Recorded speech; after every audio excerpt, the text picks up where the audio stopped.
Hay personas que a veces quisieran ya no despertar al día siguiente y no necesariamente porque quieran morir, a veces simplemente estamos tan cansados y justamente este espacio es para venir a cuestionarnos tantas cosas, para venir a recordar lo que la sociedad nos enseñó a olvidar, para transformarnos y sobre todo nos reunimos aquí porque sabemos en nuestro interior que todavía podemos dar más.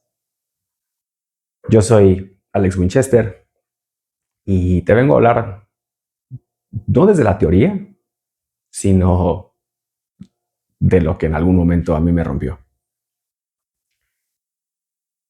Y todo lo que tuve que aprender y todo lo que tuve que vivir para poderme transformar y reconstruir. A los 9 años, mi madre fue diagnosticada con trastorno bipolar. A los 14, sufrí bullying, violencia psicológica sexual. Y a los 37, la madre de mis hijos se quitó la vida.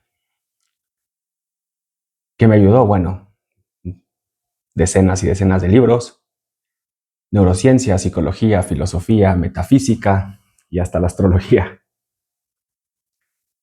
Pero lo que tratamos de hacer en este espacio es aprender cómo a veces el dolor no se va, se queda, y cómo transformar estas heridas en cicatrices, en runas, estas marcas de guerra que a veces nadie ve, porque somos muchos los que sufrimos en silencio.